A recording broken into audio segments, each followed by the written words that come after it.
Dia merasa cepat kesepian. Ketika cepat kesepian, dia menjadi anjing yang troublemaker.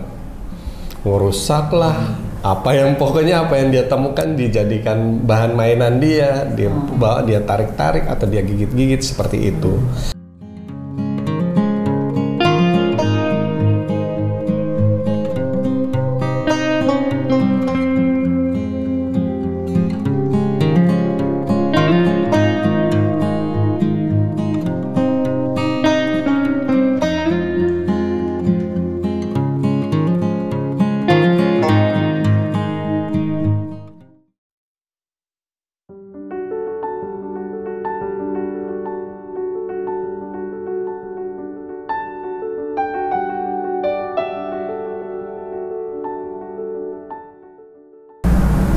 Senang sekali saya kedatangan pasien bernama Haikal.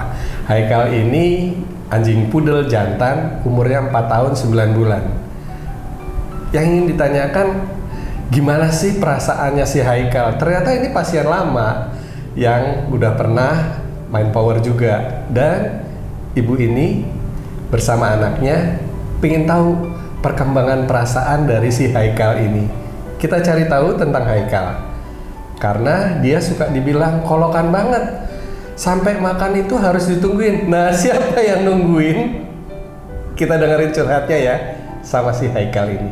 Oke.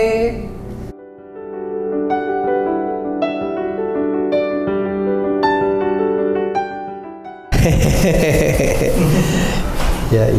Ini anjing satu-satunya di rumah? Iya, satu-satunya. Oke, dari umur berapa dipelihara? Dari umur 4 bulan. 4 bulan. Haikal ya? Iya. Jantan 4. Oh iya. Hei.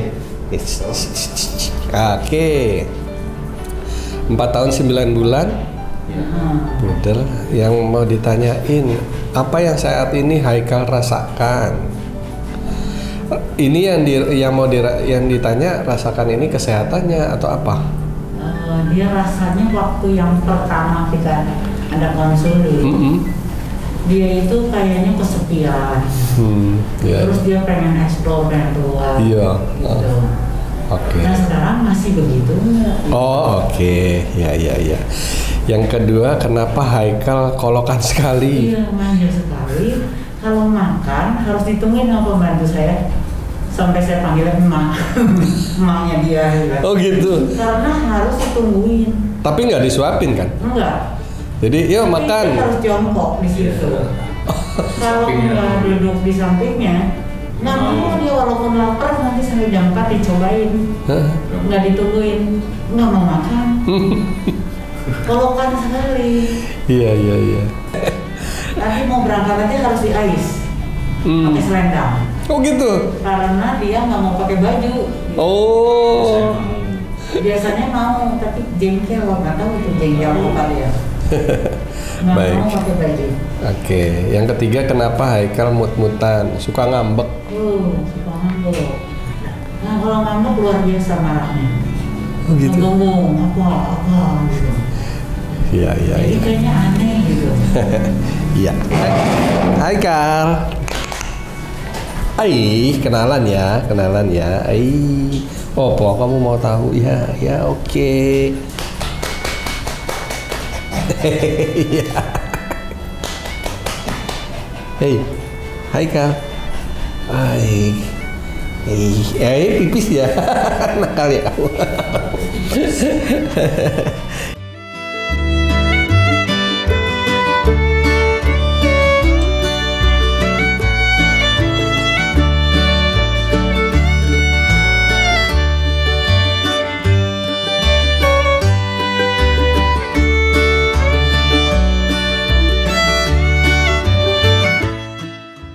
Jadi saat ini yang dia rasain apa? Tipe anak ini kan explore dog, ya.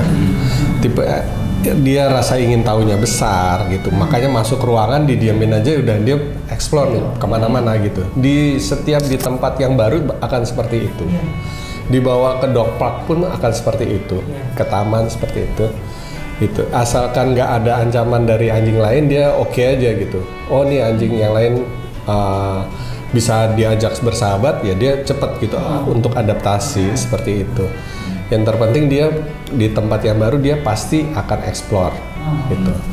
Kemudian yang dia rasakan di rumah ini, jadi gini, dia kalau rumah itu nggak ada orang, dia merasa cepat kesepian.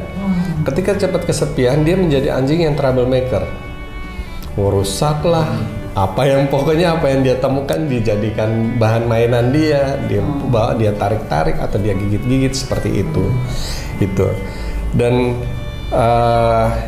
dia merasakan bahwa di rumah itu ada suasana yang bikin dia happy, enjoy karena ada kebebasan juga gitu ya di rumah. Kemudian semuanya itu jadi tempat mainan bagi dia. Itu sudut-sudut ruangan itu bagi dia ini menjadi teritori dia dan ini menjadi tempat mainan dia. Seperti itu. Kemudian ini kok kelihatan kolokan gitu ya. Kita memandangnya kolokan, makan aja harus ditungguin gitu ya. Jadi gini, ya maaf aja, selama dia hidup di rumah itu, dia seperti menemukan masternya di rumah itu, yaitu si emak. Jadi yang lain tuh nggak dianggap sama dia gitu. Itu.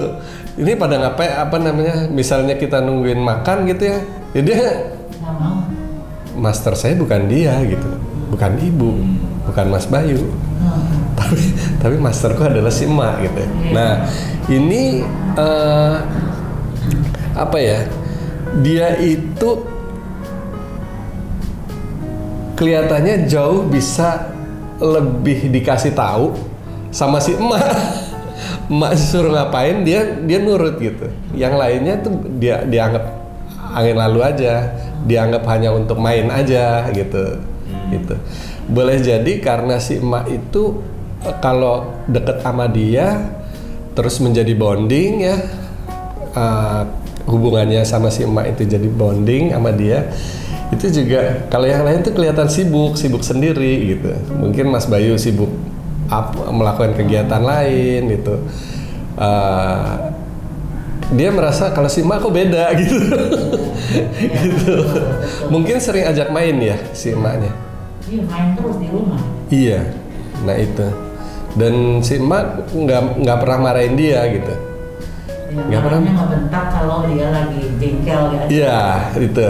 Nah itu justru koreksi dia. Dia menganggap koreksi si emak itu, harus aku ikutin.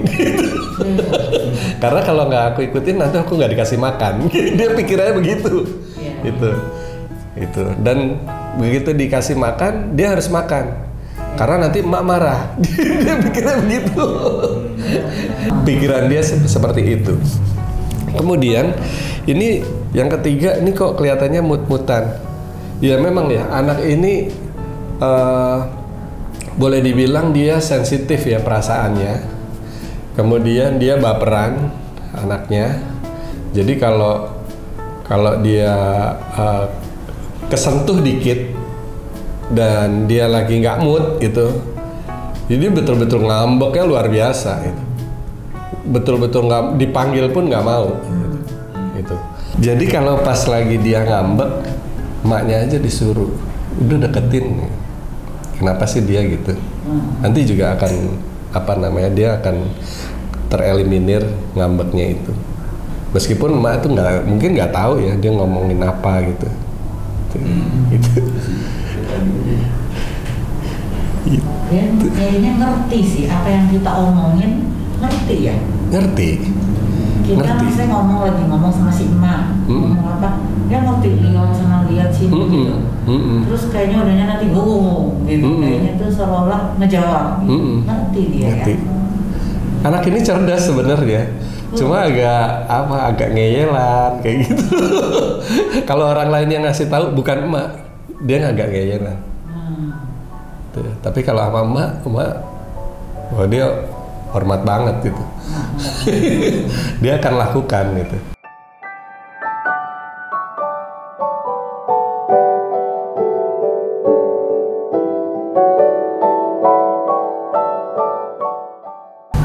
Nah, baru aja saya ngobrol sama Haikal. Kita udah ngobrol bagaimana si Haikal itu curhat. Ini cukup unik.